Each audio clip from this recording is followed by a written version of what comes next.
Today, we're going to be taking a look again at philosophy. Now, we've been talking about the ancient Romans, so I'm going to be dealing with a philosopher that comes from the Roman era, but we're going to be fast-forwarding a little bit because we were dealing with the Republic, and this particular thinker was active in the 3rd century AD, during the Empire. Now, he's one of the most important philosophers, and he's going to be the last of the pagan philosophers that we're going to look at this semester. His name is Plotinus. If you've never heard of Plotinus, it's not surprising. Of course, his system of philosophy is going to be called Neo-Platonism, and it's going to clearly be a reference back to a thinker that we have dealt with and somebody I think you're all familiar with, and that would be Plato. Now, Neo-Platonism is a version of Plato's thinking that has brought into it some of the concepts that have been generated by Aristotle. And it's going to be a reaction to some of the other ideas that are on the table by this era, including some of the Hellenistic thinking and the new thinking within Christianity.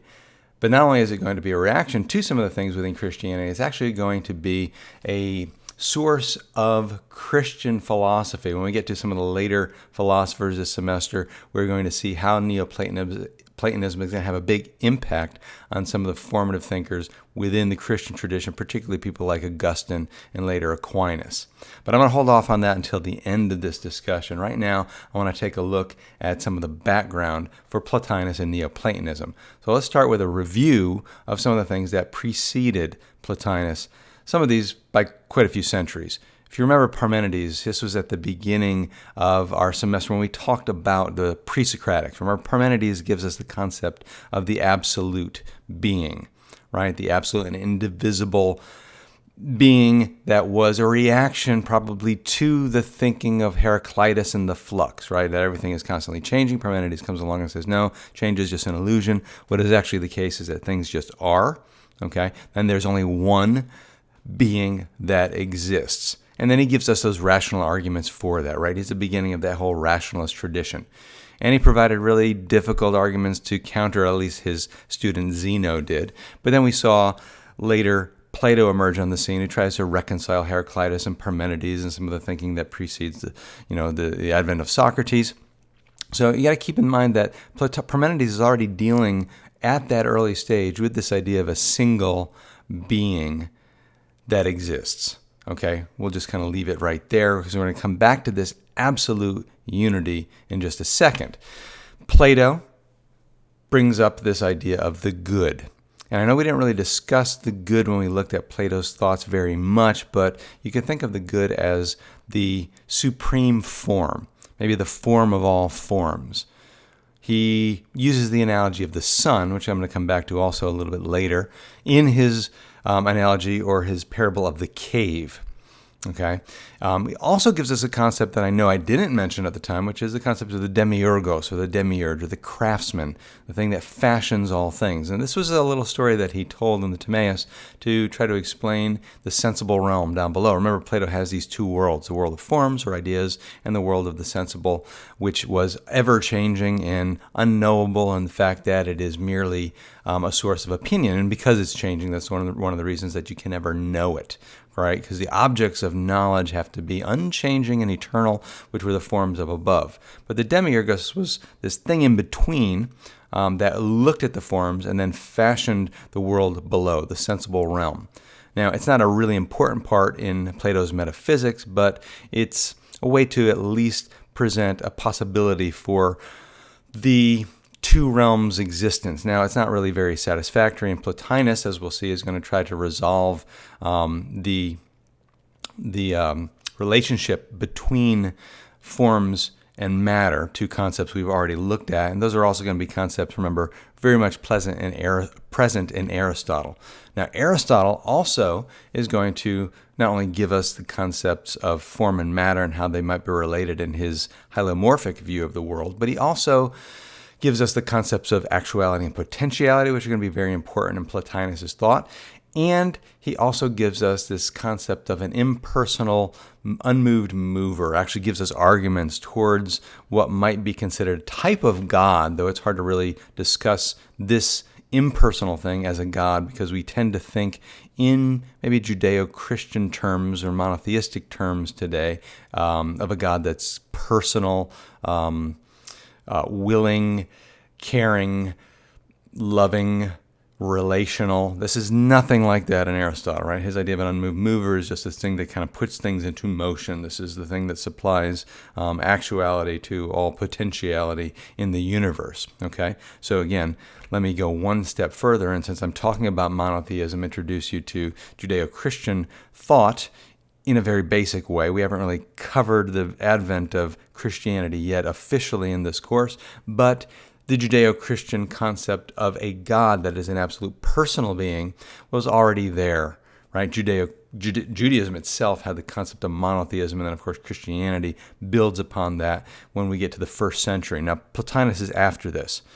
The Judeo-Christian tradition actually holds to the idea of a creation, that this God is a creator of things, that he did this willingly, and there was a time, well, I shouldn't say time, before things existed, because that actually is somewhat of a contradiction if you understand the philosophy and theology that I'm trying to get at here. But there was a moment of beginning, I guess we could say, or a beginning point for the Jews and Christians. Okay, now that concept of a beginning point really wasn't present in Greek thought. Right? The Greeks tended to think of an eternal universe, and Plotinus is going to be very much along those lines. He's going to reject the idea of a creation. So let's talk a little bit about Plotinus and then see how he reacts to some of these ideas that are on the table. Now, like I said, we're fast forwarding. We're going to the 3rd century. His dates are between 204 and 270 AD.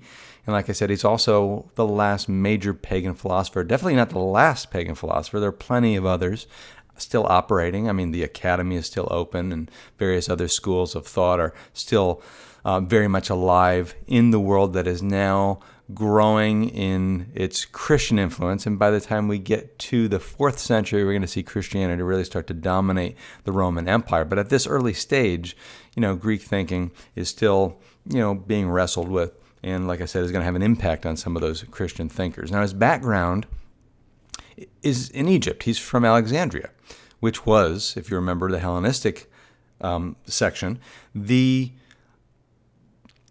location of course, the great Museon, the great library, the great center of scholarship. And it was one of the most important places for the study of philosophy and the copying of manuscripts and all the academic stuff we think of with the university. That was Alexandria. It wasn't just Athens that was a college town. Alexandria was really, really, really important. And there was a teacher at the time by the name of Ammonius Saccas, who was one of Plotinus's teachers, and he was a Platonist. All right. The other influence on Plotinus was the guy by the name of Alexander of Aphrodisias, two of the probably numerous people that influenced him, and he was an Aristotelian. So we know that he had exposure to both Platonic thinking and Aristotelian thinking, and like I said, Plotinus is going to synthesize in some ways the two thinkers' ideas. Now, he is also, like I said, exposed to Judaism and Christianity, because those were also very popular and growing movements within Alexandria. Judaism had been there for quite some time. If you even remember when we went back to the early Hellenistic period, it was in Alexandria that you have the Hebrew scriptures translated into Greek. Okay, but at a point he leaves Alexandria. He eventually arrives in Rome, and he is going to become a teacher. He produces a number of his teachings that are actually put into a written form through his notes that are eventually compiled and edited by a student of his known as Porphyry, and this would be referred to or known as the Enneads, okay, the books of 9, essentially. The way it's organized is where the name comes from. And you could still find the Enneads. I mean, you could probably actually get on the internet and track down a copy. Not just have to go to a bookstore. I guess that's the way things are going in today's world. But the Ennead, very, very important. This is a collection of his thinking. Now, the Neo-Platonism that we're looking at is, like it sounds, a new Platonism. It's a revival of Platonic thought. The Academy of Plato, not long after Plato died, remember, went into a period of skepticism. We talked about skepticism, and this was, a version of skepticism that we refer to as academic skepticism. But even after that, you've got Platonism still around in a sense. The original Platonic ideas didn't completely disappear, as you would imagine. And Neoplatonism is again going to kind of revive Plato and respond in some ways to skepticism, because it's clearly a philosophy that believes knowledge is attainable and possible. And it's going to reject a number of things. He rejected Stoic and Epicurean materialism, the idea that there was only matter and there were no immaterial beings in the universe. Okay, so we had that. We looked at Stoicism, I think, in a good little overview. We didn't really talk too much about Epicureanism, though I know I mentioned it, or at least touched on it at that time. He rejects Aristotelian hylomorphism. Even though he embraces a lot of the ideas in Aristotle, he doesn't believe in a unity between form and matter. That's what hylomorphic means, right? It's the idea of matter and form. Hulo, matter, morphe, form. Every substance, remember, for Aristotle, was composed of those two principles brought together. So you, me, we're composed of matter that is given form, which makes us what we are. Our matter makes us this individual example of that type of thing, right? Okay, we're humans of an individual sort. Judeo-Christianity, again, has a concept of a God, concept of a doctrine. He rejects both of these. Okay, you'll see in a second that Plotinus's ultimate is not really a God per se, but it's going to have a lot of the aspects and characteristics that Christians are going to identify with God. So let's start with that being. This is going to be essentially his metaphysics. We're going to take a look at the ultimate ontological principle in his system, and then we're going to work down from there to the reality that we encounter in the physical. So the one, let's go back to Plato and talk about the supreme form for a moment. And we'll use an image of the sun as our analogy, right? This was the good. This was Plato's highest form. This was the form of all forms. And it was analogous to the sun in the sensible realm. The good in the intelligible realm was analogous to the sun. Again, the illustration from the parable of the cave, as the slave breaks free and moves his way upward, he eventually arrives outside of the cave, and there in the sky is the sun, right? This is what gives light and allows us to know everything else that exists. It's the source of all things that exist, and it's the cause of all things, as far as the cause of all knowledge and truth. All right? Now, I want to keep this idea of light in mind. This is going to be important in a lot of other thinking down the road. But for Plato, it's a little bit vague as to how you're supposed to understand the good, and that's probably due to the fact that his discussion of the good is not fully developed in his writing. So he does refer to it as an object of knowledge. So there's apparently the idea that it is knowable, but at the same time, it's not really knowable like some of the other forms. So scholars today kind of debate whether it's intelligible in the same way the other forms are intelligible, but it's at least the thing that brings about the intelligibility of the other forms. Okay, the light of the sun, the good. We could even say the other forms are all good and that they participate in some way in this highest form. Now, it's also not really being. It's somewhat higher than being. And that's, I guess, a category that we're going to translate now into Plotinus's ultimate, which is simply called the one. Okay? Now, the one is very difficult to talk about, as you're about to see. So I'm going to try to do my best to describe that which Plotinus says is actually indescribable. And right there is the reason this is going to be so difficult. So let's lay out some things that we could try to say about the one. Number one, it is going to try to replace Plato's good. Okay, but like I said, it's not really a God, though. It's going to be in the place of a God. Like for a Jew or a Christian or a Muslim, we think of this being as ultimate.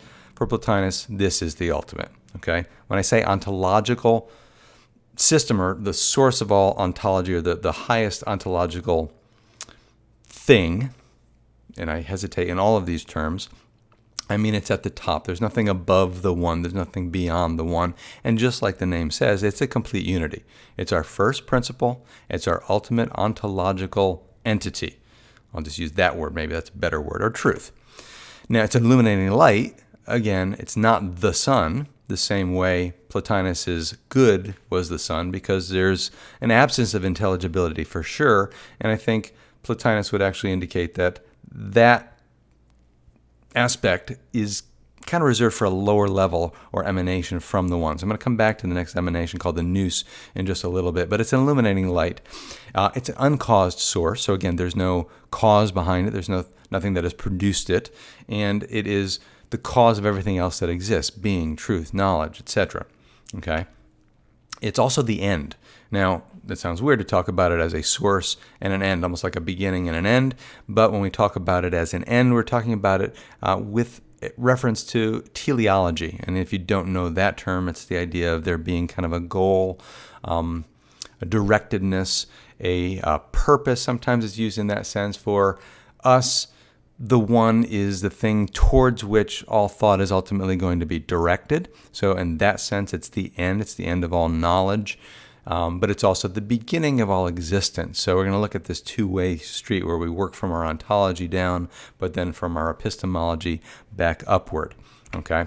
It's absolute. It's infinite. And most importantly, it's transcendent, meaning it is above and beyond all other things, including knowledge. Okay? And that's where, like I said, we've gotten into this problem. We can call it simple. Now, we haven't really talked about simplicity in a philosophical sense. You've heard the term. We use it all the time. You take 1 + 1 = 2. Well, that's pretty simple, but not in the philosophical sense. In the philosophical sense, simplicity is the idea of a non-composition, the idea that there are no parts to the thing that we're talking about. And this is really one of the reasons that we can't talk about the one, if you want to think of it in this way. Anytime we try to wrap our minds around something and analyze it or describe it or define it, it's going to be a matter of breaking it down into its component parts. So if I was going to give you a definition for something like a dog, I might start by saying, well, it's an animal, it's a mammal, it has 4 legs, it, whatever other characteristics I want to work in until I have defined it. I've kind of talked around it so that I've kind of isolated it from other things. But in the process, of course, I'm pointing to aspects.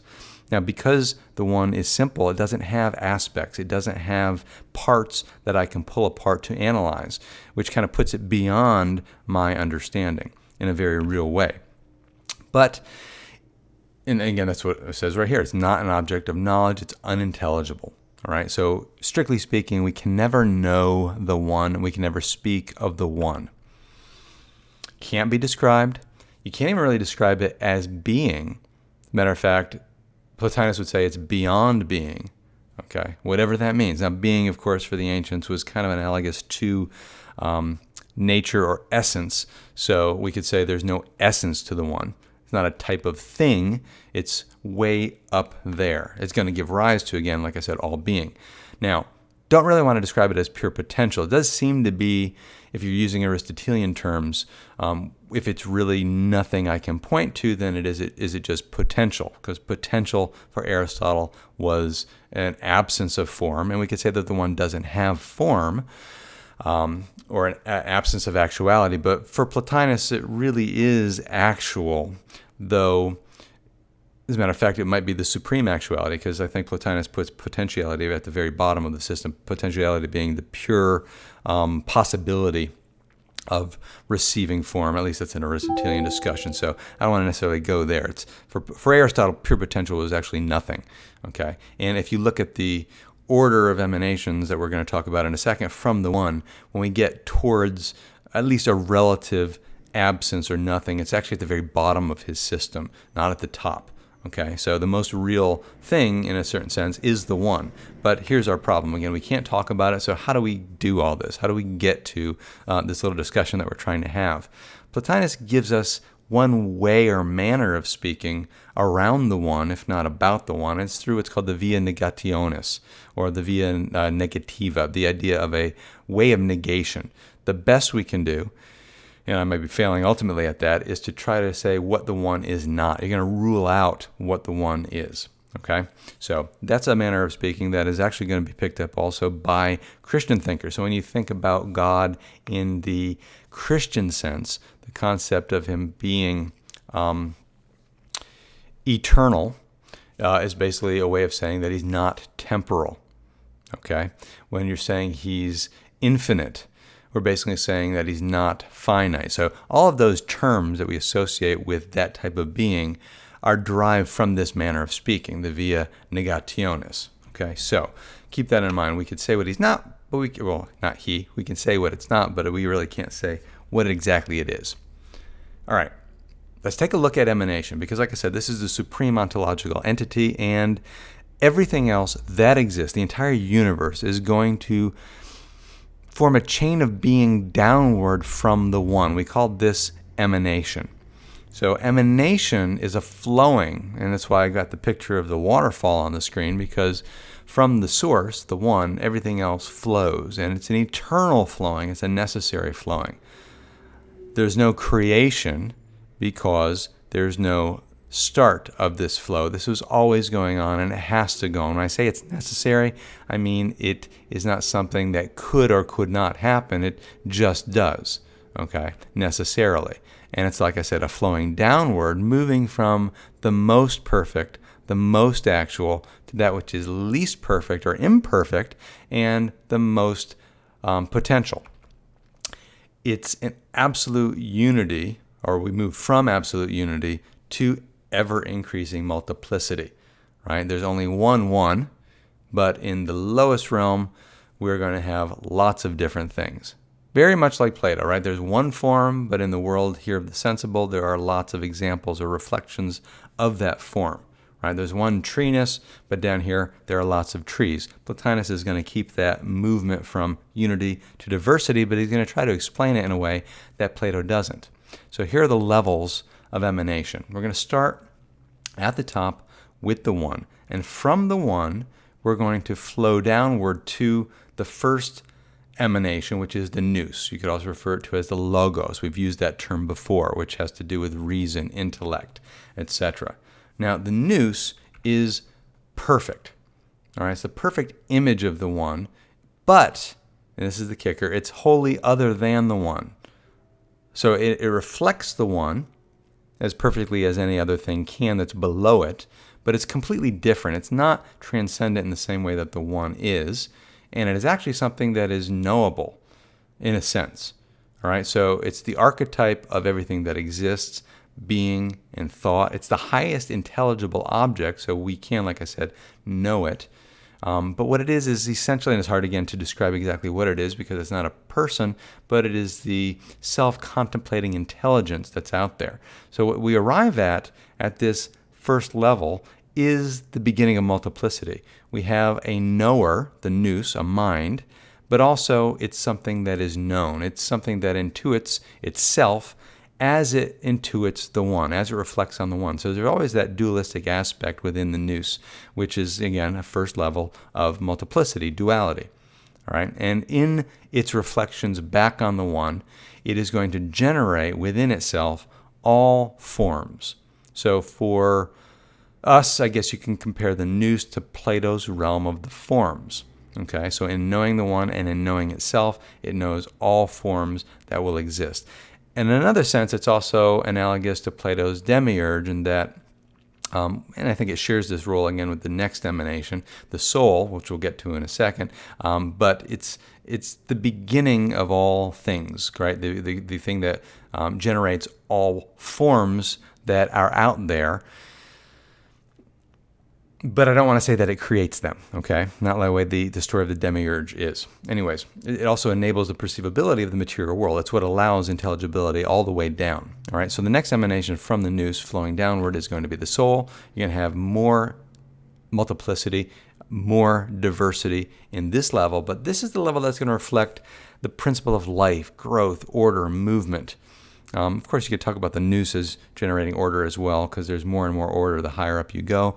But for now, I'm talking about the thing that is going to ultimately produce whatever is lowest. Okay, so there are two aspects to the soul. You could talk about the higher soul and the lower soul. The higher soul is described as looking upward. It's going to look up towards the nous. It's going to look up towards the forms, and it's going to remain untouched by anything that emanates below. The lower soul is what's going to generate the sensible world at the very bottom, which is going to be right here. Now, it's this transitional period of this transitional emanation of the soul that is, I think, most like the demiurge as far as the story goes, right? Something that looks upward towards the forms and then fashions the lower world based on the form, right? That's why you can look at the form of tree, and down in the sensible world, you've got the trees. So the soul is kind of this transitional period. But again, you don't want to think of it as a creator. You want to think of it as something that is in any way really personal. The sensible world, of course, is the world of the most diversity. This is where material things are. Individual people, individual souls, all that kind of stuff exists at the very bottom. All right, so these are the levels of emanation. The highest reality to the lowest reality. The most order to the least order. From the highest good to the least good. Okay, or even to evil. Because we can look at his description, actually we will, of the relationship of evil or the understanding of evil, and that's a very important concept that we can't really skip over. Now, remember, emanation is not creation. This is why there is no creator. The One is not a person. The One doesn't have a will. The One doesn't decide to create and then goes ahead and fashions something, the way you'll see in in creation myths around the world. The One is not a conscious thing whatsoever.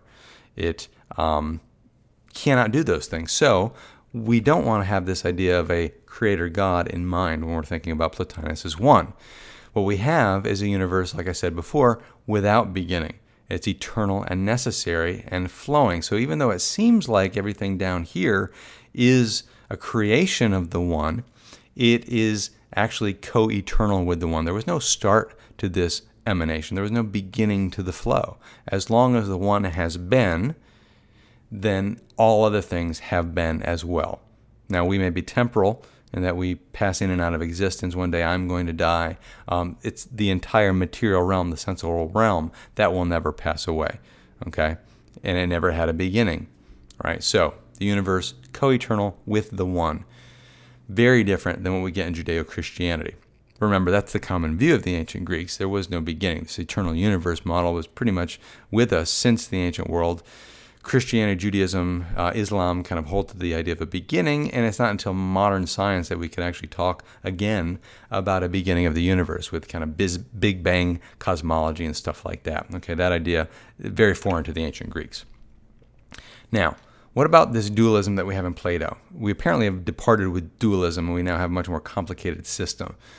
I'm also going to not only talk about dualism, well, let's talk about dualism, and then I'll introduce the other term. But Plato's dualism, remember, two separate worlds, lower world, higher world. The form's up there, sensible realm down here. But he doesn't, with the exception of this little story about the demiurge, really explain why there's a lower world. Not really with a good explanation. Right? There doesn't seem to be a purpose for it. There doesn't even seem to be a real relationship between the two worlds except for some vague notion of reflection or participation.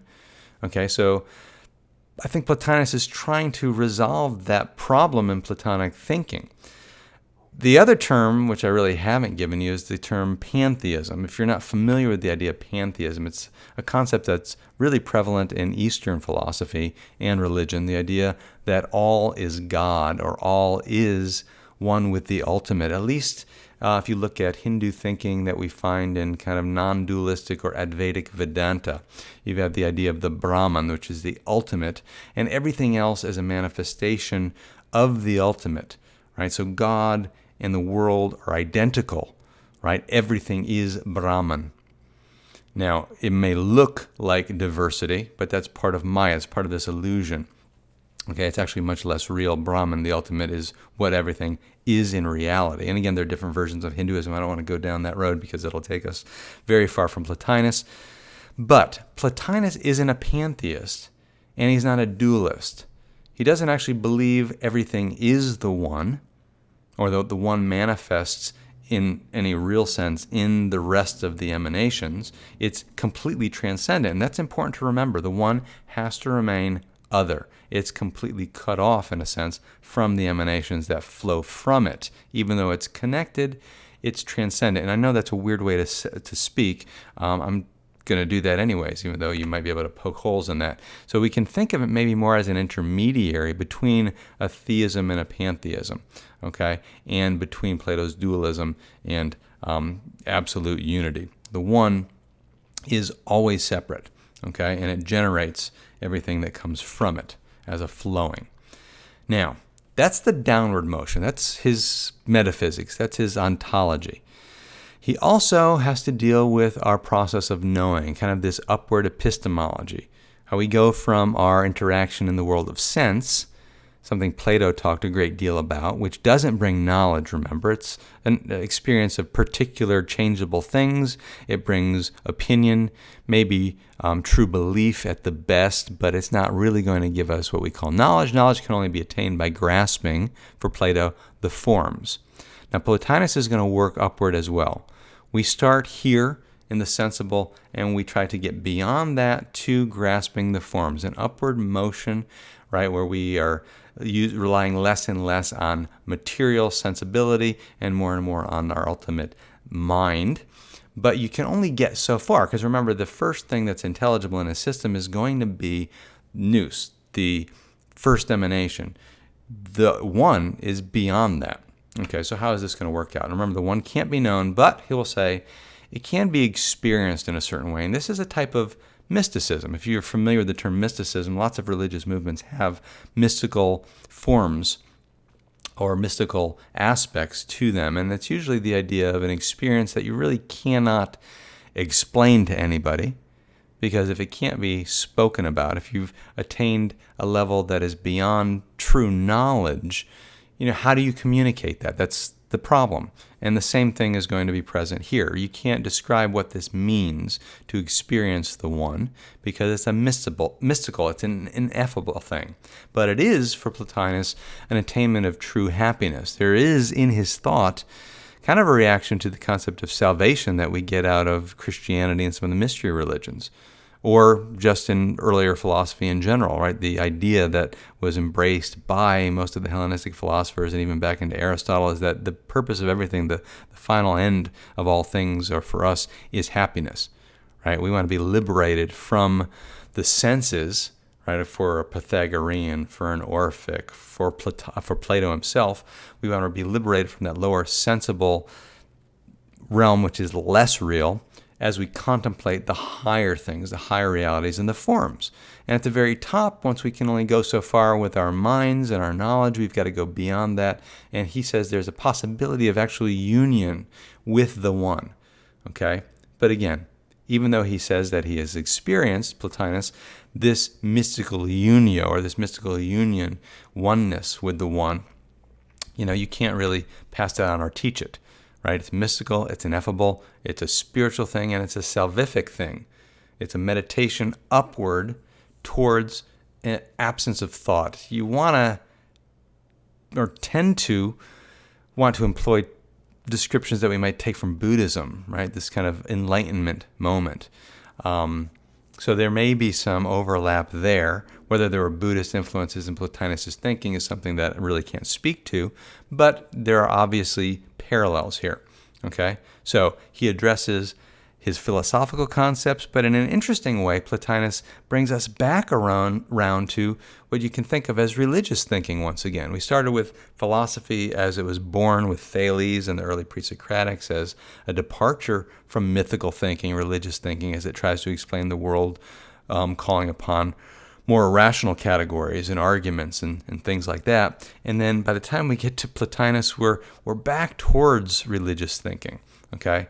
But remember, for the ancient Greeks, you never completely separate the two, okay? Just the way you can't separate science and philosophy in this early phase of human thought, you can't really completely separate religious thinking or theological thinking from philosophy either. And the great philosophers that are going to follow Plotinus and be influenced by Plotinus are also going to be some of the great religious thinkers, which we'll get to in just a second, okay? Because philosophy is going to be a tool of theology as it emerges. Now, I do want to speak on this idea of evil, because evil is an incredibly difficult problem for humanity to wrestle with. What exactly is evil, or even the problem of why there is evil? Lots of different religious systems try to deal with the explanation of evil and try to give us a nature, say what exactly it is. And we tend to think of it as a thing, right? We know of evil beings, we know of evil acts, but for Plotinus, I think he comes closest to giving us a concept that is going to be somewhat satisfying. and it's related to his chain of being from the one downward. So we're going to describe evil as a privation. Now, it's not a thing. In other words, it doesn't have any independent existence of its own. We can think of it as a parasite attached to something that actually is, something that is good, right? So for Plotinus, everything is good, at least to the degree that it exists, that it has being. Now, as you move from the one, which is beyond being, down the chain of being, when you arrive at the very lowest levels, you're losing being, you're losing goodness, you're starting to move from complete order to more and more chaos, from actuality down to what is most potential, right? Now, chaos is difficult to wrap your mind around. If you take my mythology course, we spend a lot of time talking about the idea of chaos and order, particularly with relation to creation myths. And, chaos, by definition, is incomprehensible. But in a different way, maybe, than the one is. It's just a complete lack of form and understandability. It's like trying to put your hands and wrap them around water. As a matter of fact, water is a great symbol for chaos. But evil is a lack of being. It's an imperfection in something that does exist, which is why I say it's parasitic. And I'll give you an analogy using the human eye, right? The human eye has the ability to see. We could even say it has the purpose to see, or the goal to see. And again, that's not wrong to do, because in Aristotelian sense, there's a teleology behind all things. So the eye is meant to see. As a matter of fact, a good eye can see well. But when you have an eye that is blind, there's a lack of something. There's a privation of something that ought to be there. Okay, so the absence of a good that ought to be present is how he'll understand evil. Now, to make this a little bit more clear, let me throw in the example of a rock as well. We can say, in a metaphorical sense, that a rock is blind because a rock can't see, but it's a little bit different than saying there's an evil there, right? Because it's not literally blind, because there's no potential to see in the first place. A rock doesn't have that faculty of vision. It doesn't have that end goal in mind, right? So a rock really isn't blind. It's not lacking something that ought to be there, whereas a human eye or an animal eye or whatever is lacking something if it doesn't see the way it's set up to see. Okay, so that's just, like I said, an analogy. And of course, when we think of evil, we're not just talking about physical deformities and problems in the physical world, though that's part of evil for Plotinus. We're also talking lack in a moral sense. Maybe you could think of hatred as an absence of certain types of relational qualities, the absence of love in a relationship or something like that, but it's still a privation. It's not a thing on its own, but it's something that is real, in that it's a real absence of something that ought to be there. And again, this is an analogy. And we can again use this idea of light and darkness, right? Darkness is an absence of light. Right? Darkness isn't a thing on its own. You can't touch the darkness. It's light that has some kind of reality to it, whether it's waves or particles or a combination of both. Darkness, not so much. Okay, so Plotinus really deals with this, I think, in a way that's going to be satisfying, and it's definitely going to be satisfying for some of the thinkers that come after him. So let's look at some of the thinkers just briefly. I'll name some. We're not going to dive into their thought, but Plotinus's influence on later philosophy and theology can be traced through to thinkers in the early Christian realm, such as St. Augustine. We will look at Augustine in this course. He is probably the most important Christian philosopher in those early years in developing theology for Christianity down the road. He's going to be also attached to the late Roman world. Thomas Aquinas, much later in the 13th century, also influenced by Plotinus. And both of these guys build on Plato and Aristotle, but Plotinus is going to be a key as well. In Jewish thinking, you've got the famous Maimonides. Again, another medieval thinker who is incredibly influenced by Aristotelian thinking, Platonic thinking, and Neo-Platonic thinking. And then in the Islamic world, you've got great thinkers like Al-Farabi, Ibn Sina, and we will get to Islam by the end of the semester, so we may have a chance to maybe even touch on some of these thinkers as well. But, you can see that Plotinus has a huge impact on thought, and he's responding to a lot of the things that have been, like I said, put on the table prior to him. He's trying to address concerns and really, like most good philosophers, synthesize the things that have come prior. And that's really one of the patterns that I probably should have pointed out earlier in the semester. Some people have kind of tried to describe the entire history of philosophy as one thinker generates a response by another thinker, and then someone else comes along and tries to resolve the tension. So we can see a Parmenides, a Heraclitus, and along comes somebody like Plato, which tries to synthesize their views, reconcile them. And then you've got somebody that comes along like Aristotle, who responds to Plato, and then there's a tension between them, and then someone like Plotinus comes along and tries to synthesize those ideas. So it might be an oversimplification of the history of human thought, but I think it at least gets the job done. So for now, we're going to put aside philosophy. Next time when we come back, we're going to be taking a look at history, but we're going to be doing it in the context of religion, because we're going to be looking at the origins of early Judaism and Christianity. So we're going to study the historical overview of the ancient Israel and early Christianity.